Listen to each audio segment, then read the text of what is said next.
I'm Joanne Heiler, founding director of the Broad, and I'd like to welcome you to today's conversation between Hank Willis Thomas and Robin D.G. Kelley.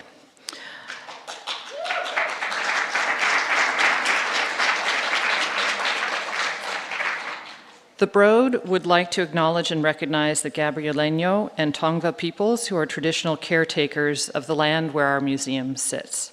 Indigenous peoples have called this land home for thousands of years, and they are its present and its future caretakers. Today's conversation is presented in conjunction with our special exhibition titled "This Is Not America's Flag," which closes a week from today, next Sunday. We are providing a live stream of this conversation today, which can be watched and shared on YouTube. But for those of you who are here in person, please be sure to view FLAG if you haven't already, and also the special exhibition Takashi Murakami, Stepping on the Tail of a Rainbow. Both are downstairs on our first floor, and your ticket to this event today will gain free admission to both shows. The FLAG and Murakami exhibitions emerged from conversations and reflection among many of us at the Broad while we were closed for the first 14 months of the COVID pandemic and during the anti-racist movement ignited by the murder of George Floyd.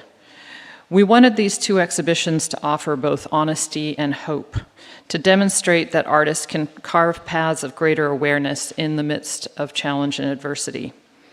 The many artists in This Is Not America's Flag, where Hank's works appear, create space for deeper understanding of the U.S. flag's meaning, as well as the complexity, contradictions, and numerous injustices embedded in U.S. national identity and its myths. In addition to Hank, there are more than 20 artists in the show, including Laura Aguilar, Alfredo Yar, Jasper Johns, John Outerbridge, Betty Saar, David Hammonds, Wendy Redstar, and many others. Interesting and critical conversations are at the heart of the Broad's mission, and certainly in an onstage talk like today. But I like to point out that dialogue is essential within our galleries every day, engaging, spontaneous exchanges of ideas between visitors and our welcoming gallery staff. And since this coming Tuesday will mark our 7th anniversary at the Broad, I'll mention that even with our COVID closure for over a year out of those 7 years, not sure how to do that math, but more than 4 million people have visited this museum and are now visiting again in numbers similar to the pre-pandemic days, I'm happy to say. Today's talk is part of a long-standing series called the Unprivate Collection. It launched 9 years ago, before this museum held its grand opening in 2015, bringing together Broad collection artists and a wide range of cultural luminaries.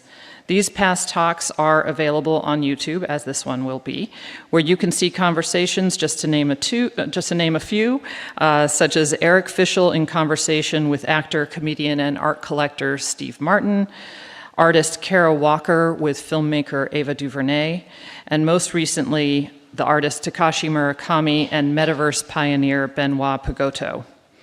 This and many of our programs warrant special thanks to East West Bank, leading partner of the Broad, for their valuable support of the museum's collection-based exhibitions, public programs, and educational initiatives to help advance our mission of providing access for all to contemporary art.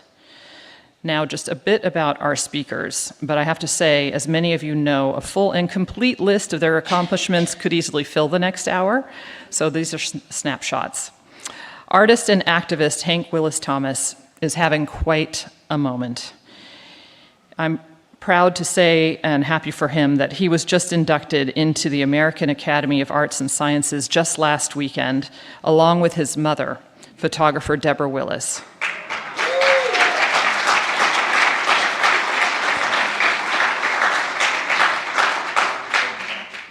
Recently, he's been featured in a number of museum exhibitions, including a retrospective in 2020, seen at the Portland Art Museum, Crystal Bridges Museum of American Art, and the Cincinnati Art Museum. And earlier this year, his exhibition called Our Wake-Up Call for Freedoms was at the Utah Museum of Contemporary Art. This summer, he has co-curated the exhibition Another Justice, Us is Them, at the Parrish Art Museum on Long Island, where his 55-foot-long neon light installation, Remember Me, dawns the side of the building. His work, which spans photography, sculpture, textile, installation, and more, addresses issues of identity, politics, popular culture, and mass media as they pertain to American race relations and often reflect on media representations and social justice. I'm pleased to say that in keeping with Eli and Edie Broad's legacy of collecting art related to social justice, Thomas's work has Hank Willis Thomas's work has become an important part of our collection. Thank you. Hank's piece, now on view downstairs, titled America, physically dismantles the US flag, reforming its red and white stripes to spell America and to speak to the inequity and injustice present in the fabric of the nation and its incarceration system, past and present. In 2016, Thomas co-founded For Freedoms, the artists' collective and nonprofit organization, with a mission to model and increase creative civic engagement, discourse, and direct action, and is dedicated to awakening a culture of listening, healing, and justice. His work is in the collections of the Whitney, MoMA, Brooklyn Museum, the Studio Museum, and the National Gallery. He has been a professor at the MFA programs at Yale University and the Maryland Institute College of Art. He lives and works in New York City. I am so pleased to also welcome to the Broad Professor and noted author Robin D.G. Kelley, who is the former teacher and mentor to Hank Willis Thomas. And I might add that he was inducted into the American Academy of Arts and Sciences in 2016. Kelley is the distinguished Gary B. Nash Endowed Chair in U.S. History at UCLA and the recipient of the 2020 Freedom Scholar Award. A prolific author, his research explores the history of social movements in the U.S., the African diaspora and Africa, Black intellectuals, music and visual culture, surrealism and Marxism, among other topics. He has written a number of books, including award-winning Thelonious Monk, The Life and Times of an American Original, The Black Radical Imagination, and Three Strikes, Miners, Musicians, and Salesgirls. He is currently completing 2 more books, Black Bodies Swinging, An American Postmortem, A Genealogy of the Black Spring Protest of 2020, and The Education of Mrs. Gracie Halsell, The Intimate History of the American Century. His essays have appeared in several publications, including The Nation, New York Times, the Boston Review, for which he serves as contributing editor. Before coming to teach at UCLA, Kelley held various teaching positions at USC, Columbia University, and NYU. In 2009, Kelley served as the Harold Vivian Harmsworth Professor of American History at Oxford University, the first African-American historian to do so since the chair was established in 1922. And with that, please join me in welcoming Hank Willis Thomas and Robin D.G. Kelley. Thanks for being here.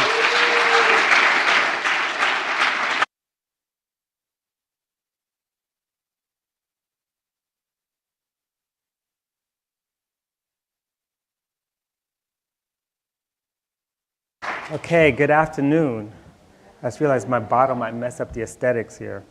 Actually, okay, is that better? Okay, so it's great to see everybody, you know.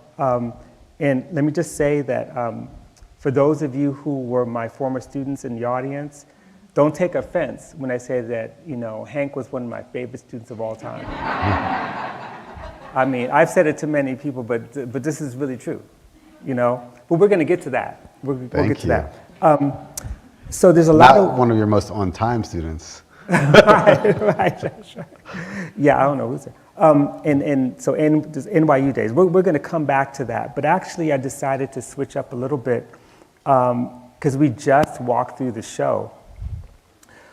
This is not America's flag. And I had a lot of reactions. I was listening to Hank talk about not just his work, but some of the other pieces. So my first question really is, you know, now you saw the show, this is kind of like on the spot. What are your impressions of it as a work?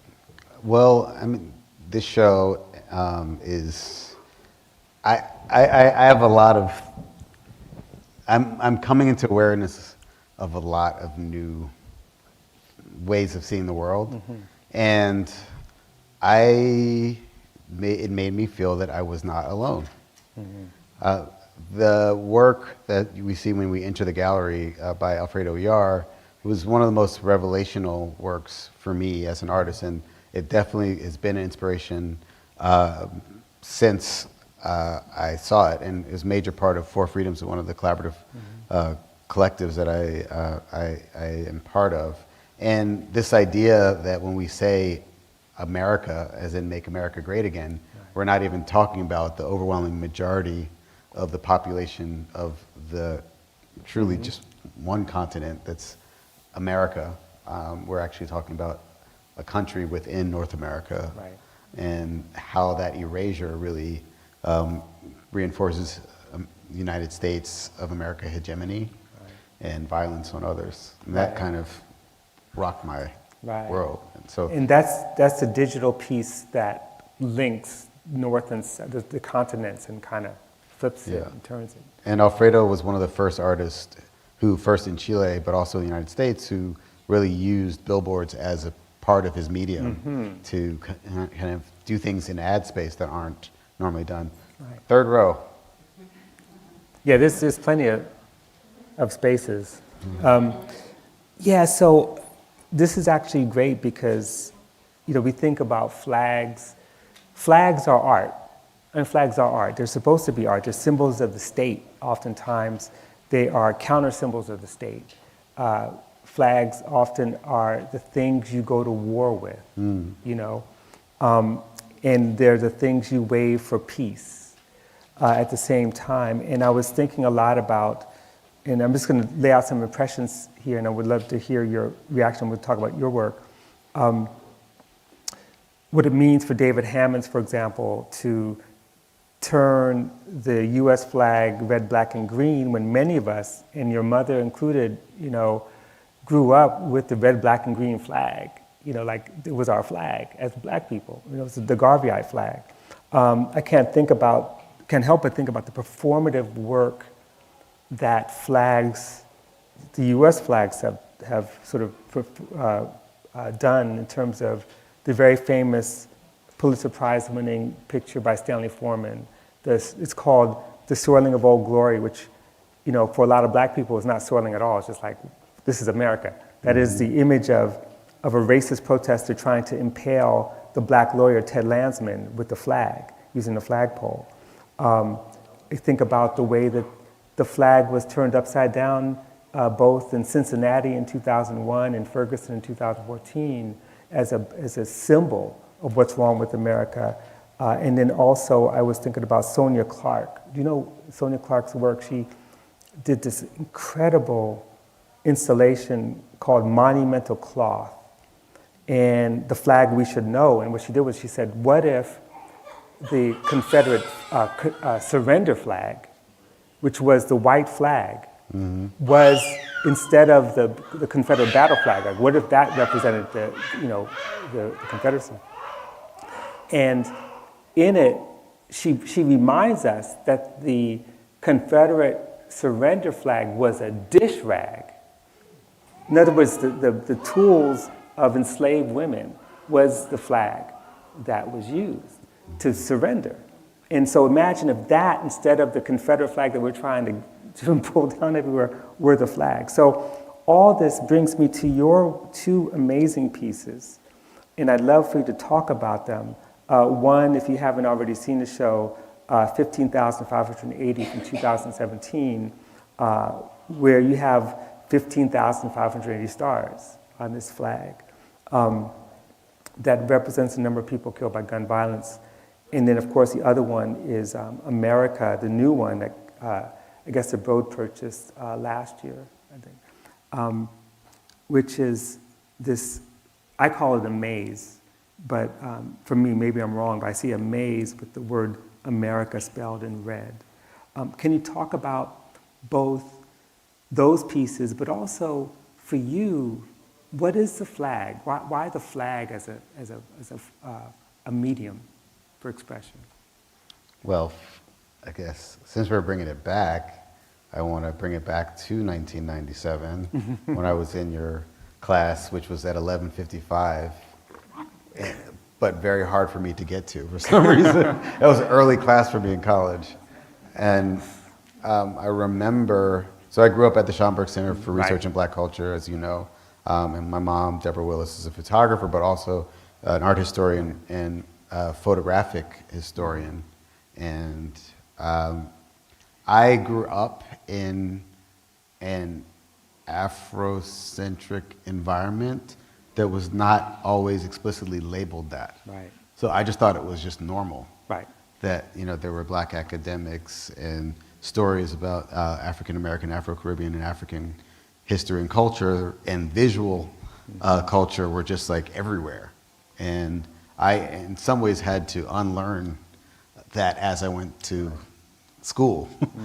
and I, at the same time, I was playing with the Dukes of Hazzard's car, the General Lee, which has the Confederate flag on it. Right. And never told that there was, it was problematic until I was in my 20s. By then I loved it, and I was playing with G.I. Joe. Right. And I was both, I'd been very much indoctrinated and conditioned into the United States of America, F yeah, mentality, while also being, understanding Malcolm X to being a not just a radical, just just a human being. Right. Right. And so I always had these complex notions of what it meant to be an American and what we were actually working on in this place. And so the flag being something that I just loved, because like American Ninja and like all of these things that when I was a kid, I didn't know it was propaganda. Top Gun was propaganda. I just thought it was great. And I think around 1990, I was given a shirt that had the David Hammond's American flag. I think it was part of the Studio Museum exhibition. And I wore it, and I knew there was something different about it, and I knew about the UNIA and Marcus Garvey, but there was a magic to it. And so I think these complex representations of American identity, and especially the United States, are what I've always been kind of fascinated with. I want to acknowledge and thank our ASL person.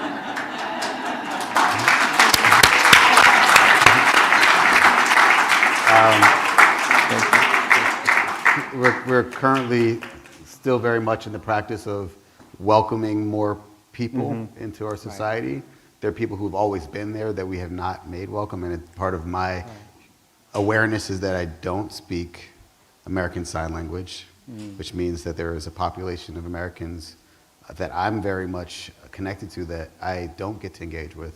And there's an artist actually here in the slideshow, Christine Sun Kim, who is from LA, a deaf Korean American who lives in Berlin, and her work is, and this you'll see in the slideshow says, Word Shape America.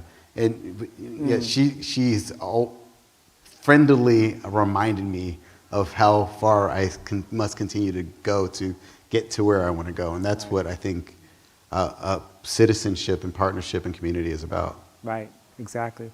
Well, I appreciate it. That's very beautiful. And also I wanted, what I was getting at in a roundabout way, so I didn't want to, so the class I was in of Robbins was African American culture, African American history to 1865, which later became a book of yours. Yeah, something like that, yeah. And like when we were applying for the class, like for classes, I wanted to take African American history class because then I didn't have to study, because I knew it all, so to speak. But then I was like, to 1865, because the civil rights era was taken. I was like, to 1865, this is gonna be boring. And like we're all disappointed. There's like 80 of us in the classroom, and we walk in, and just from the moment you spoke, it was like watching the Nicholas Brothers. You know, this incredible balletic performance that kind of was so, and you know that. Were you in that class, Kamal? No? I just see a friend, colleague from NYU back then in there.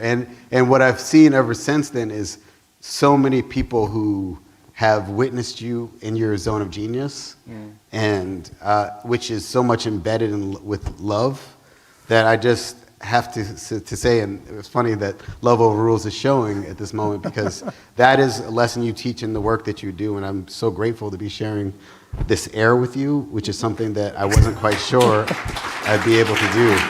Well,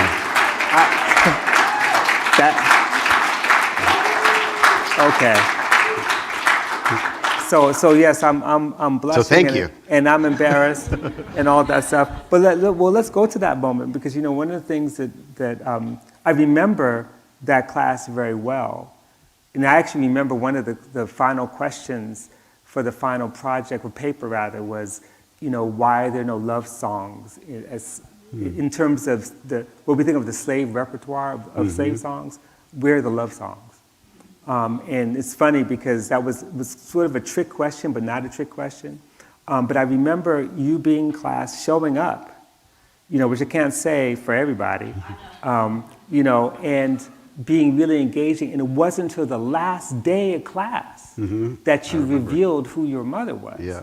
Because that would have changed everything. Like, of course, I know Deb, I knew her, from before that. We'd worked together on different things. She's like one of my favorite people and the greatest, not just photographers, but historians. She really was, and it was so gracious of you not to reveal that till the end, because you would have gotten special treatment. Because I do believe in nepotism, it just happens. But let's go back to that time, because part of what I'm really curious about is your evolution. Like you've talked about what it meant to grow up literally like in the shadow, like literally in the Schomburg, and it is really something special when your parents allow you to be you as they're raising you. Because I actually went through the same thing. There were moments when you didn't think anything about the Confederate flag, Dukes of Hazzard, all that stuff. And they're not beating you over the head with it. They're letting you find your way. And letting you find your way without having to, sort of instill propaganda. And you found it. So I want us to talk a little bit about, what happens after that moment. So 98, you finish your degree, then you go on to graduate school. And you make this work over the last 20 years that emerges as a kind of mix of both personal tragedy, the catastrophic history of Black people in America, and not just Black people, but America, and then all mixed in with your really wry, cutting sense of humor. It's all there. And it emerges, this is like, to me, the main themes that I see in that early work, and then it just takes off. And I'm wondering, in thinking about that period after college, what were your objectives as an artist? What did you want to say then, like say Up to Pitch Blackness, for example? And who were your major influences, in other words, or provocations? It may not be people, maybe something else.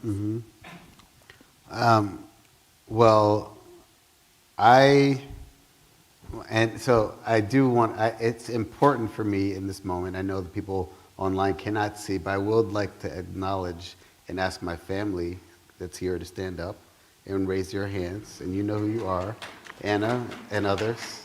Can you please stand up, Anna and others?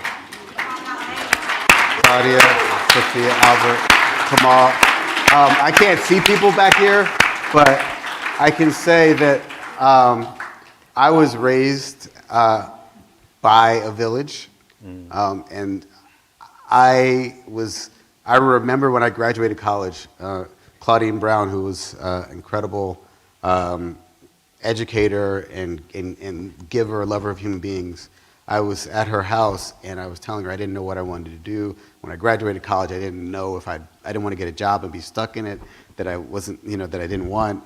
And she looked at me and she was like, honey, I know you and you will never have a job that you don't want. And the way she said it, meant like, you could barely get a job, much less keep a job that you don't want. And I remember also talking to my friend Kamal Sinclair and saying, who was in Stomp, incredible impresario, and talking about how my main goal as a young artist was to fail. That I wanted to understand what failure was like, because I believe that if I failed or if I fell and got back up, that meant that I could begin to learn not only about my shortcomings, but also my resilience. So that was actually what my objective was. Right. Didn't feel as good when I did it. But. So how did that manifest itself? In other words, how did you express that in some of the earlier works? Well, part of it was I went to, when I went to college, graduate school, I only went, I mean, this is fun. By the way, I'm a very regular person, and I don't say that as a way to dress myself down. That's just who I am. Right. And I graduated school. I had student loans. I did not want to pay them. And I was on economic, where you don't have to pay it back. Right, just like any other regular person. So I was just like, I don't want to make money because I don't want to pay back these people for charging me for this. And somehow my mom probably was in the background puppet stringing me, saying like, there's a thing called grad school. And I was like, I don't even know what that is. Right. And all of a sudden I remember Christmas break being home at her house. I had been a production assistant working in film and television, working on the Chris Rock show and Saturday Night Live's film unit, which both they made mockery of popular culture in their work, and I didn't consciously do that. That's just where I wound up getting jobs. But I heard about a school called California College of the Arts and Crafts, which sounded like a dumb name for a school. And so I was like, if I'm on my quest to not be important, this is the place where I should go to school.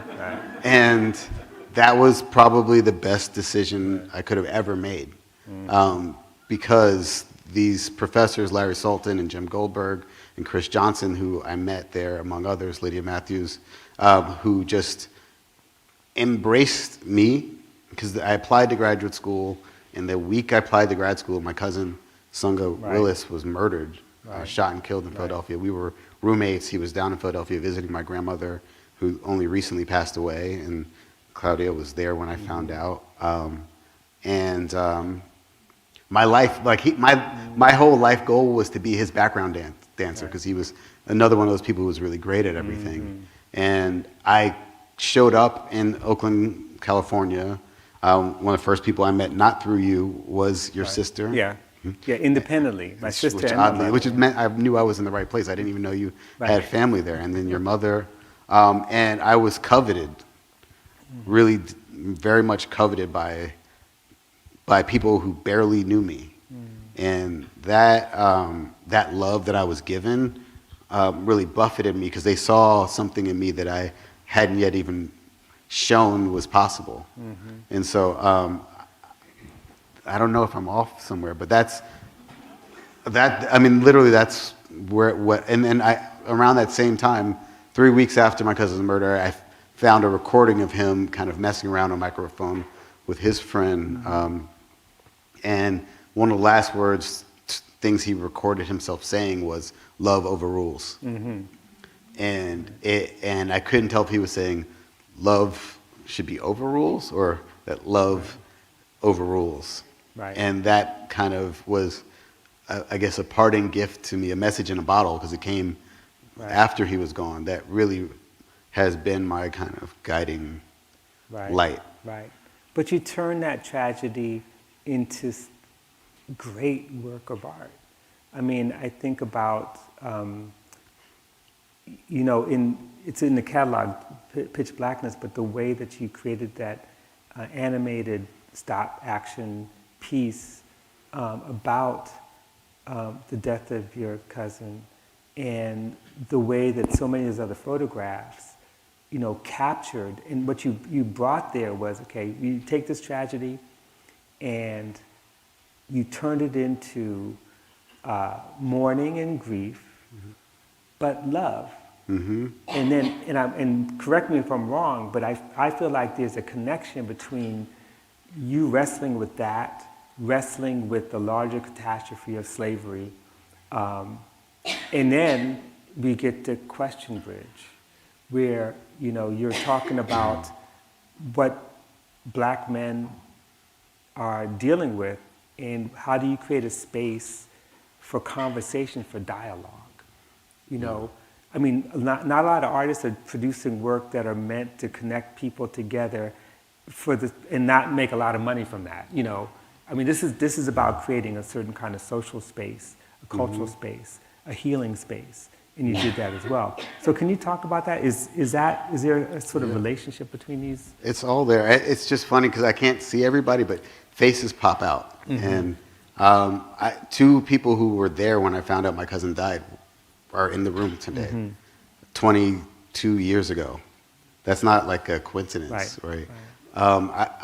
I think I grieved and mourned loudly, but apparently beautifully, because also Albert Ignacio, who designed Pitch Blackness, my book, is back there holding his beautiful son, Andreas, named after your father, right? And there's this powerful generational connection.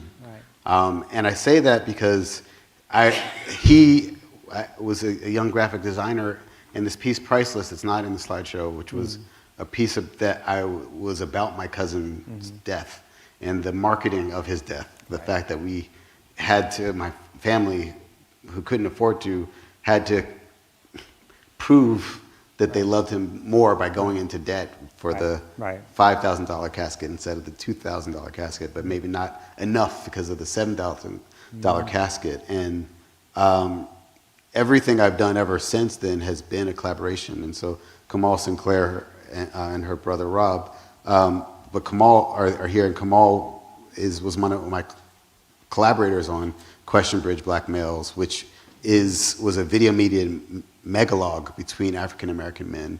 And the idea was that there is much diversity within any quote unquote demographic as there is outside of it. And that we can show our diversity in part by just allowing ourselves to be vulnerable. And that in each question, every question is a gift because you're providing space for someone else to share themselves or to give, to offer. And so we had hundreds and then later thousands of African American men ask questions, self-identified African American men, of other self-identified African American men. And through their answers, we thought at first, even though we knew that there was diversity, that someone would ask a question, and then we'd get the best couple answers, and then we'd edit that into something but what we found is that every person had a different answer to a question. And what was fascinating is what we believe is the first art and social science project where the researchers were also the control group, which meant that there was an intimacy embedded in that framework, but also for those who didn't see who saw the 5-channel video installation, who didn't identify, quote unquote, as an African American man, they actually identified as a human being. And by just relating so easily with the people that were in the work. And the struggle, I believe, for it, there's a quote by James Baldwin where he says, the artist's struggle for their integrity should be considered as a metaphor for the struggle that is universal and daily for all human beings to get to become human beings. And as an African American man, being considered a human being is a matter of survival.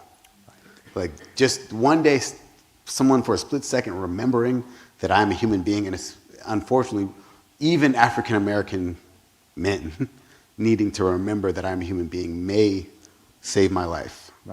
And that's literally what I struggle with, because when my cousin was murdered, one of our roommates, Seeth Mann, said, the worst, knowing that he was in Philadelphia, he was shot outside a club. He's like, the worst part about this for me is not even having to ask whether or not the killers were black. And later, teenage boys spent decades in jail off of, because they wanted a chain. Right, right. Yeah, no, it's tragic. I'll just say one thing, then make a point. You know, my sister-in-law's husband was murdered, shot and murdered. He was actually in the wrong place at the wrong time, visiting someone, and it was like a drug deal gone bad. He just happened to be there. And I give it to my sister-in-law, this is for my first wife, who showed up and insisted, like demanded no death penalty. And then met with these kids. They were kids. You know, I think one might have been 19, the other one was 7. I can't remember exactly, but they were young people. And it was a certain kind of, even though she lost her husband, and even though her son suddenly didn't have a father, he was like 2 years old, she insisted that that's not the way to deal with this, you know. And I think I also see Question Bridge as a way of confronting truths, as opposed to trying to, you know, make people into some kind of idealistic, you know, image of the self, but to deal with the truths that they confront. And by the way, I had a thought when you're talking about the methodology, that, you know, you did this research, you did talk to people, and you got a different answer for every question. And I just hope that political scientists and economists are listening to this, because then you'll be able to leave your discipline forever. Because that's how you do work. All this other stuff is just crazy. Okay, so I want to shift a little bit, because you begin here. You never leave the context of how to create, how to recognize the power of love, right? And then at the same time, your work has really scaled up. Like, you know, we were talking about this at brunch. I use the word monumental, but you are one of those artists for whom monumentality is not even a bad word. It's actually it's like you embody it in many ways, because it's like you're not afraid of anything. You know, and part of not being afraid is also not being afraid for something not to work, you know. And so you have basically used or engaged virtually every single genre and material, mixed media, sculpture, installation, film, digital works, interactive works. You repurpose archival material, create billboards, and then you have this amazing piece coming that's about to be exhibited or revealed rather in Boston Commons, The Embrace, you know, Dr. King and Coretta Scott King. So can you talk about what it has meant to you to scale up these projects, even have the resources to do that? What have you been able to do as a result? What have you not been able to do as a result of scaling up in this way? Sure. Well, thank you. I am a scaredy cat. My mother is also. One of the things that I believe we both have mastered was letting love quiet fear. And this idea that our fear can be channeled into something that is generative is something that continues to give me direction. And I'm afraid there's a lot of things to be afraid of, right? But if I spend all my time just staying in my fear, that's what will ripple and emanate. And so it's very much a choice to be like, okay, keep it moving, keep going, because if you stay there, a lot of people will join you and you will still be lonely. And so what is amazing when we can work in a practice that is love-oriented, which does not mean that it always feels good, that everyone always gets along, that everything is nice. It's Because sometimes love hurts, it stings. And it stings you into being awake. Right.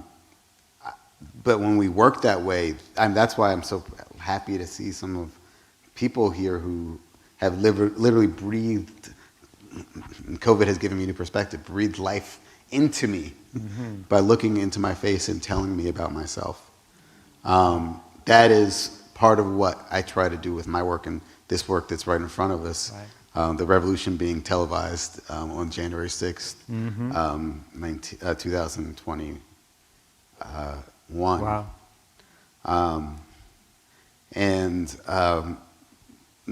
Forcing myself or encouraging myself to look directly at the things that I'd rather pretend aren't there. And also then more recently, when I think about scaling up, I saw actually Alicia Garza give a talk at the Brooklyn Museum, and she said that this book, Freedom Dreams, was one of the most, really was after kind of all the Black Lives Matter things took off, and she was looking for direction. This book was the book that gave her direction. Right. And the studying and understanding of your book, which has a new foreword by Aja Monet, who's sitting in the second row. How you doing? Stand up, Aja. Stand up for a second. The voice of a generation. It's like, okay, I can revel in the things that I'm afraid of and that I'm angry at, or I can actually dream about freedom. And so the embrace is part of my freedom dream, because I realize that most of the monuments that we have in this society are monuments to war, heroes of war and victims of war, but not very many monuments to love that are even especially those that are taken seriously. Right. And so the fact that two young African Americans from Alabama and Georgia met in Boston, all places not known for embracing people of African descent who have aspirations. Right. They found each other, they saw each other, and they embraced each other. And that embrace has actually rippled throughout space and time, to alter the way that we think about who we can be, even though we both understand that they're still human beings. Like, that is the power of coming together. And so that monument is really, for me, the beginning of the next direction of my work. Right. That's, by the way, you know that piece and all your work answered the question in my class: where are the love songs coming out of slavery? So you answered it. I mean, so you get an A. Thank you. I mean, upgrade. I mean, you answered it, and I have to say, I didn't know Aja was here. By the way, if you get this book, you read the foreword. You don't have to read anything else. You just read the foreword. It's the most beautiful work of literature you will find anywhere, and I'm so proud to be in the same room with this amazing poet. I wanted to read something to set up the next question, actually from that book. So in the introduction to Freedom Dreams, I write, 4 Freedoms, co-founded in 2016 by photographer Hank Willis Thomas and directed by abolitionist disability justice legal scholar Claudia Pena, who I saw over there, is precisely the sort of artist-led platform Sekou Sundiata, who I talk about in the book, imagined as a vehicle for authentic democratic civic engagement. 4 Freedoms employs billboards, collaborative art projects, community gatherings, and the creative use of digital advertising platforms to provoke political engagement, reshape political discourse, and, in Thomas's words, fight the power and exclusivity of white supremacy with the power of inclusivity of Black joy. Artists, and this is Claudia Pena speaking, artists are truth tellers and storytellers. And that's what we need to give us hope to prevail through these difficult times. They also offer an imagination beyond what people can see right now, thus opening up a portal to new tomorrows. Solving issues requires creativity and the changing of hearts and minds, on top of which art is healing, okay? And that is what Four Freedoms is about. And I want to talk about that. And this is sort of the place I really want to hear, because you come out of this tradition of collaborative work. And we talked about Question Bridge, the Cause Collective, In Search of Truth Project, Writing on the Wall, and Four Freedoms. That was my little description of it as a kind of freedom dreaming, 2.0, right? Mm-hmm. Can you talk about how you came to this, what you're trying to do, what you have done, and you don't even have to talk about the time when you schooled me on wide awakes. Oh, yeah. And we sat down and you're like, you don't know the wide awakes? Let me tell you. And that was one of the great lectures I got to hear. So talk about Four Freedoms. Well, sure. You reminded me of something. I don't even know how to search on my phone. But Four Freedoms is a platform that I initiated with my friend Eric Gottesman, and Claudia Payne, Eric Gottesman, Michelle Wu, who may be here, not yet, and Wyatt Gallery, and Albert and Sophia, who are here. Mm-hmm. And the idea, I realized that when we talk about flags, it's branding. Mm-hmm. Nationhood is branding. The Confederate flag is still relevant because the Confederates, as you spoke about, branded themselves so well. You said to me in New Orleans in 2017 that really, you remember what you talked about the conceptual end of? Oh, yeah, I was just talking about the fact that the Confederate battle flag wasn't really adopted until like a couple decades after the Civil War. It wasn't the main thing. And in fact, not only that, but it's, when you think about all the monuments to Jim Crow, all the monuments to the Civil War, they were all paid for and built during the Jim Crow era as a kind of victory lap, because the Civil War doesn't end until 1898 with Wilmington. And that's when they were able to implement Jim Crow and suppress the black people's attempts to create democracy. That's when all this Confederate stuff pops up, And you said that the Union won the war on the battlefield, right? But the South, Confederate the won. Confederates won the war in the hearts and minds, right? And this side, and that the fact I realized that like McDonald's, like I will buy stuff that is just flat out bad for me that I may not even like that much, but because the branding is so good, and I wondered, how if there's brands for literally everything, but there is actually no brand for creative civic engagement that is like inviting complexity and nuance that most of the images we see in public space are telling us to buy something. But and we're wondering where are the places where people are asked questions in public space, and that and so we wanted to put critical discourse into political discourse through fine art thinking, because what we know and why we're here today is that museums and libraries are some of the few places in modern society where people go with the intention for themselves to be challenged, for their minds to be opened. Most of the places where we go, we're entertained, but when we come here, we actually want to learn, we want to engage, and that these are the civic institutions that actually may hold memories from the past, but they're actually guiding and shaping our future. And those are the spaces that we wanted to elevate. So we've been doing exhibitions and town halls and billboards in all 50 states and across and Guam and United States and Puerto Rico, and with the intention of making more fertile space for recognizing that artists are civic leaders. Right. Like we live in the future. The artists whose work you see upstairs and downstairs, they made something that they knew would outlive them. Right. And so they're not speaking to the people in the studio, people who saw it, and they're contemporaries. They're speaking to us and the people who are coming behind us. Right. And so what does it mean to actually spend your time in your life sending messages to the future, and then stewarding through your work, stewarding those messages, and so that's, and a lot of times what we'll find is that discourse that's happening in the arts are 30 and 40 years ahead of mainstream society, and we must, if we want to survive as a species, shorten that gap.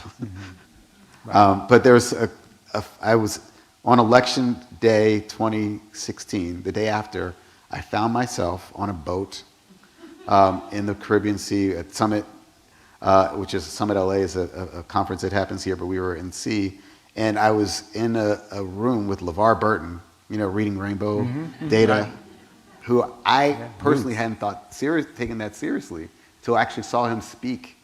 And one of the things he said was, because people were, we were all in our pain body about the election, and he stood up and he said, "Be still, stand in love, and pay attention.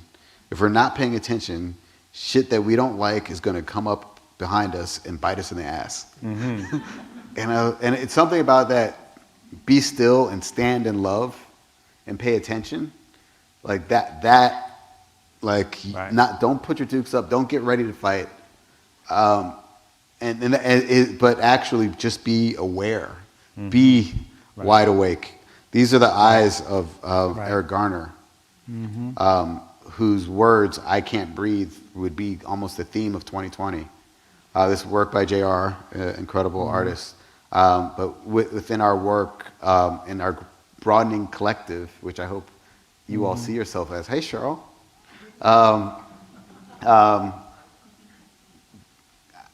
Can we just take a moment? I'm sorry. Oh, yeah.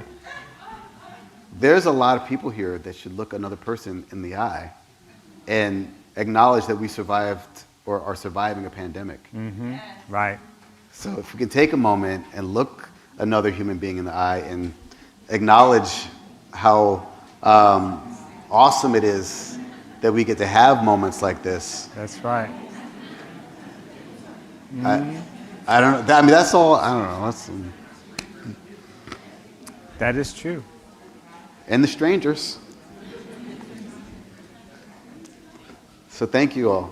Well, this is a perfect time. I actually had one more question, but since we're sort of around that time, the question was, what's next for you? In fact, let me just ask, what's next, and then we're going to open up for questions. So, do you want to say where are you going next with your work? This is a big moment. I'm on the stage with Robin D.G. Kelley.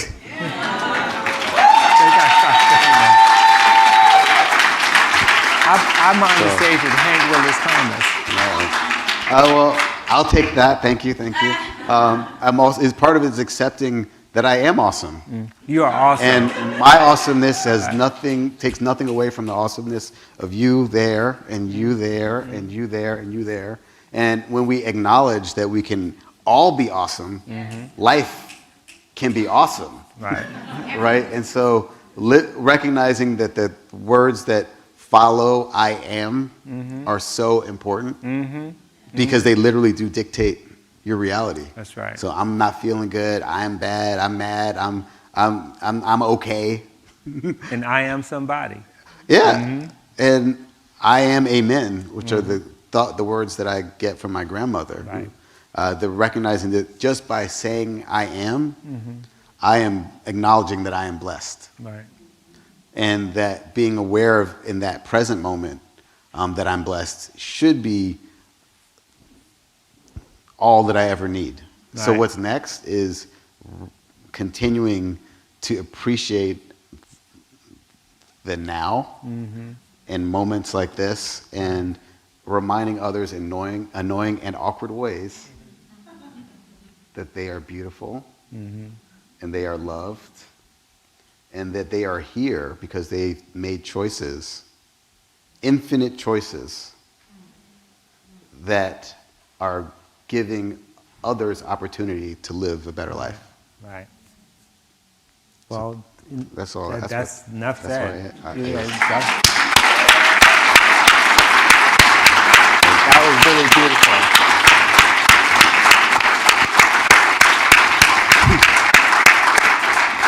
Okay. So questions, I guess it will be, since there's no mic going around, I will repeat the question as you pose it for the audience who's watching online. And I can't see anything because the lights are really bright. Yes? I'm trying to figure out how to connect this question, but I'm going to pose the thought and figure out how to centralize it. You spoke about brands and the importance of branding, where essentially every artist now has to brand themselves, and to quote Donald Glover, music is advertising for a brand, and now in society today, everyone's essentially building and leveraging and following a brand, and then so they can be able to enter these different types of markets and fields. Then I think about a documentary video called The Art of the Selling Negro, which spoke about these brands being created, and then society, namely African American society, connecting with these brands, and that's what they're being sold to. How do we address these brands and within these art forms and with these new brands that could eclipse that gap you spoke of? Because a lot of these brands are just going with the flow rather than addressing society today and looking to society what could be in the future. Okay, let me see if I could try to repeat that. So part of what you're asking is, given the pervasiveness of brands and branding, everyone's leveraging a brand. How do we address the brands, especially the brands that don't actually move us forward, the ones that are really about just selling, versus thinking about branding, or maybe brand's not the best word, but think about branding in terms of what you're doing with Four Freedoms. And if I could just add one other thing, again, for the viewing audience, or let me just add it to the question.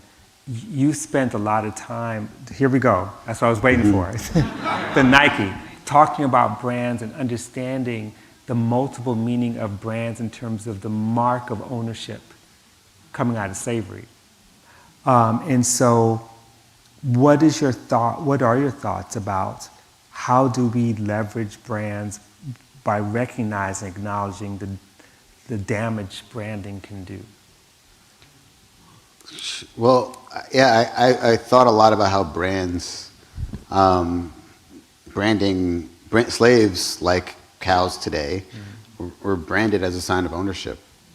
And that one of the outgrowths of the hip hop generation was the branding of black bodies by their own choice.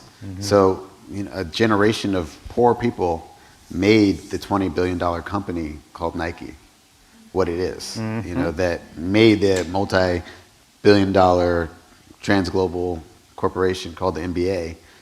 That brand was because the descendants of slaves and sharecroppers actually chose to wear those brands. But there was a sleight of hand because they recognized that they could wear that brand as a badge, as a freedom badge, as a passport towards liberation.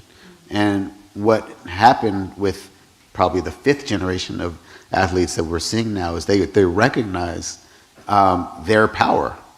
They recognize that, okay, now that I've validated the brand's validating me, and now it's validated all of these other people, and now the brand cannot live without us. And one of the things that I think is exciting, of course, capitalism will always have its huge blind spots and incredible, maybe species-ending destructive tendencies. Yet, there is this opportunity because brands now understand that it's a two-way conversation. It used to be that they're putting up a sign, we say, and we're giving them money because we like the sign, basically. And now they're like, how can we make the sign even more valuable? And so the virtue signaling that we sometimes are critical of that happens to a brand is actually a sign that they actually recognize the importance of the work that many people who were ignored and discarded have done. And attempting to make amends. And if there are ever reparations in this society, it may be through like the acts of recently of the CEO of Patagonia, who has said from now moving forward that all of the profits of that brand will go towards Earth being it's bored or something. Right. But so I think we're at a new moment, and that's what I'm excited about. And talking about artists as brands, I struggle with that because I never wanted to be put in a box. And so creating a box for myself that may be lucrative makes me worried for my children. Is that Noah Bustamante? Yes. Hi. This is the first artist who I ever worked for in a situation that will not be described in this moment. But when I moved to California in 2020, I learned about collaboration because so many artists, and someone asked me about artists in the Bay Area, collaboration was so central to the work. And nobody does anything alone, but I really want to remind us that I'm not here because I'm good at anything. I'm here because I am loved, and I'm very good at cultivating that love and channeling that love. That is good. Can I just add one more thing about branding? Because it's something I thought about. Of course, there is the two-way street, and maybe there's a third street, and that is when we're talking about branding commodities, we're talking about the production of things often made through sweatshop labor. So Nike, as you know better than I do, that Nike, if Nike ever decides that they're going to put all their wealth to saving the planet, they owe a lot more than what they even made, because even Patagonia. I mean, the labor conditions to produce the products are part of the story that we have to tell, and I think it's really, and that's one of the things I love about some of those works that you did, which were a critique of Nike, to recognize that it's the labor, even not just the labor of producing products, but the labor of the NFL, the labor of the NBA, the plantation conditions in which the people who are really making money are the owners. And by the way, just a plug, Dave Zirin has this amazing documentary that's about to come out called Behind the Shield, which is about the NFL and about what the politics really are behind it. So I want to plug that, but yeah. And while I do believe we can critique and blame the brands, there is a level of lack of self-accountability that we have, right? Because we're validating, like that's part of where, like, if you can't beat them, learn them, and right, and there is a necessity to do it better, and part of what I've been really struggling with is like, I don't like it. I don't like the fact that this is the way the world is. Yet I'm in it and I participate in it, and how. By calling it out or calling it in and recognizing that I'm part of the problem, I can also acknowledge that I can be part of the solution. Right.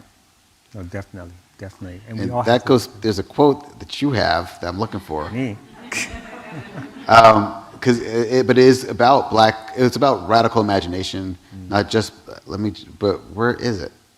Robin D.G. Kelley. Whatever it was, I forgot I even wrote it and said it. So, but can you talk about how okay, this is a different one. This is from On Colonialism. But you talked about, here, you could just read this one. Oh, no, No, right here, just right here. It doesn't sound good coming out of my voice. Oh, man, surrealism. Yeah. Oh, surrealism, this is probably something that the best person in this room who could read it, of course, is Aja Monet.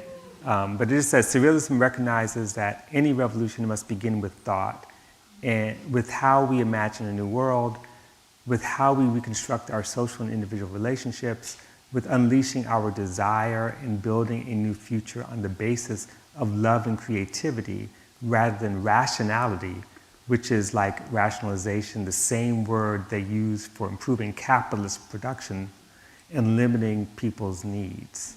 And yes, I agree with that. Yeah, but because in his foreword to Amy Césaire's on colonialism, he talks. I didn't realize that surrealism was also a political movement. When I think about Dali and Andre Breton, I don't really think about fascism that was happening. I don't think about this is part of artists' response to the distortion and also the induction into modernity that took away our actual, true, authentic humanity. And the colonial as colonial subjects, surrealism was an avenue towards liberation. And so when I think about this conversation we were just having, how it is always a crisis of imagination. Right. And part of what I am attempting to encourage in my work is, if I don't have the idea, at least inspire others and point them in the direction. Exactly. I mean, you use the term collective imagination. Shamel Bell, who's here, I heard your voice. Oh, there you go, Shamel. Talks about the radical collective imagination. I see Derica Purnell over there, also thinks about radical abolition as, a collective experience, and everyone else who I can't see. Right. So don't get mad at all y'all important. Everyone. Okay, so we have time for, let's see, I got to watch our time here. Yes, in the back. I'll try and project my voice. I am an artist as well, and I recently started a completely different endeavor from my original art. And I noticed that you have so many different mediums and so many different ways that you like to express yourself. So I kind of want to hear about your experience and how you moved through deciding I'm going to do this now, I'm going to do this now, and that I'm, giving yourself that permission and that fear that I really reconcile with what you say. I kind of just want to hear how you move through those things. Right. Sure. I heard a very, very, very, very, very, very rich artist friend of mine say something that made me squint, but also seemed true. He said, "I never tried to make money."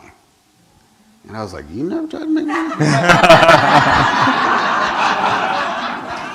But I was dead set on not making money until the pandemic hit and I didn't have a home. I had a baby and we weren't really set up for, I was living in my other people's houses for a year and a half. Because my wealth was in my community and my ability to nurture and give to the community. I learned it from my mom. My dad tried a lot in different ways, but I recognized through my parents, both of their lives, that being an artist isn't about a specific medium. It's a way of life. And if you're too set on a specific goal, like making money, you can really lose sight of the actual life-giving and generative, abundant magic that art has. And so one thing I always tell people who intend on making a living on being an artist is, don't be realistic, because the chances that you'll ever make a living aren't realistic. And those who, no offense to the museum, but if you look at some of that stuff downstairs, because that's seriously, when you really think about it, you're like, so you sat there and you did that? and they're like, yes, I did. And because they did, other people believed. And I'm always in awe. We talked about Murakami. I'm like, how did he get away with this? But it's because he believed that what he was doing was important. And if you can get enough people to believe that what you're doing is important, other people will believe it, and that's when the other opportunities come.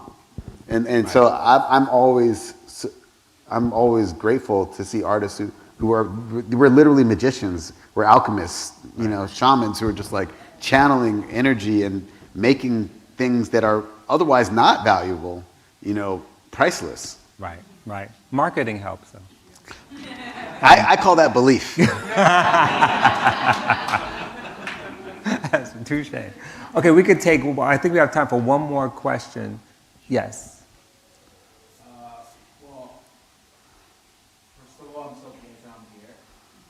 Me too. Thank you so much. And then I can even ask a question because I wanted to sit down for an hour. I just want to thank you for sharing your mind, inspiring this new generation of artists and me as well. Thank you. And to a very high level. Thank you. Oh, that was it. Okay.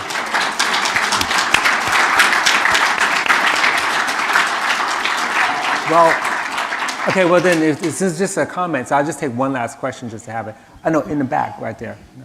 How are you all? Thanks. Yes. I've seen you speak at the Brook Museum a whole bunch of times. I'm really grateful every time. Thank you. I wondered, you make a lot of art that has, as you described, kind of fighting against the forces of white supremacy with inclusivity and black joy and that kind of thing. Could you talk a little bit about art that you make that, it's just because it's fun for you? Is that a thing? Or does you talk about it as a lifestyle, so maybe that the fun is the kind of thing you do? But are there artistic practices that you have that are kind of not rooted in necessarily the kind of liberation work? No. I mean, one of the things I always try to point out, and part of the thing I somewhat learned in your class, is that race is a figment of our imagination. And certain people's ability to get us to believe in that is how white supremacy is uplifted.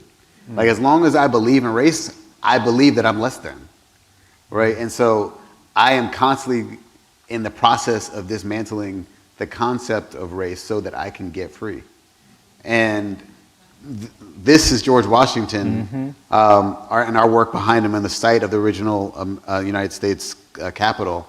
And For Freedoms, one of our kind of flagship projects in 2018 is we remade Rockwell's For Freedoms paintings, which in downtown LA, in a way that reflected a more heterogeneously empowered American, quote unquote, and that was revolutionary in itself, and it was a lot of fun.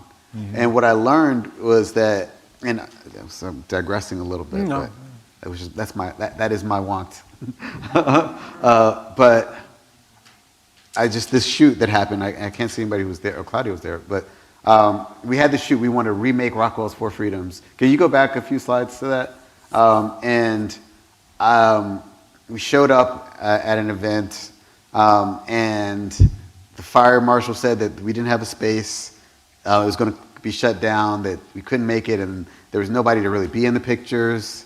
And the film crew, the photo crew, the crew, my friend Emily Shore and the crew was there, and we had nothing. And I was sitting here, I was like, you're so stupid. You flew all the way out to LA and you already spent $15,000 trying to do this thing, and now you have no place to do it. And then Gina Belafonte took me by the hand and said, it's okay, baby. And she literally walked to people's houses in downtown LA, and nobody lives in downtown LA, knocked on doors and said, this is my friend, a sad artist. Do you have a space where we could take pictures for the next 3 days? And the fourth person was like, sure, I got a space right here. And I'll only charge you $600. And then you showed up with like 40 people.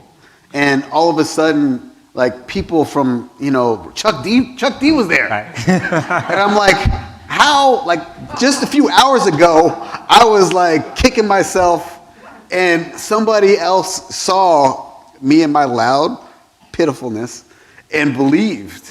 And that the joy and the faith that I have is so many times when I was, and look where it is. It was, look.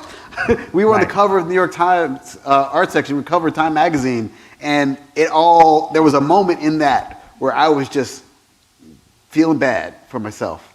And so part of what I recognize is that even when I'm the most scared and the most kind of distraught about my inability to make things happen, someone else among us, when I put the invitation out, can actually carry it to the next place. Right. And so what I love most when I talk about collaboration, there's always that point where I'm like, this is the dumbest thing you ever did.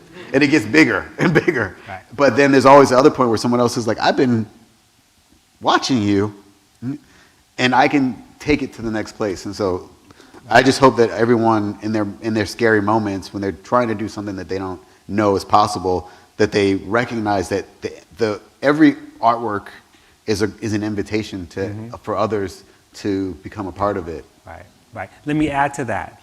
Every artwork is an invitation to become a part of it. So I would invite you to go to the Four Freedoms website, look at what they're doing, and see the section that says donate. Click that, and then contribute to the work and be a part of history. So give money, because this is not free. This work costs money to make, and they're giving away a lot. So I just say that Four Freedoms, the website, donate. Thank you, Hank Willis Thomas. Thank you. Everything.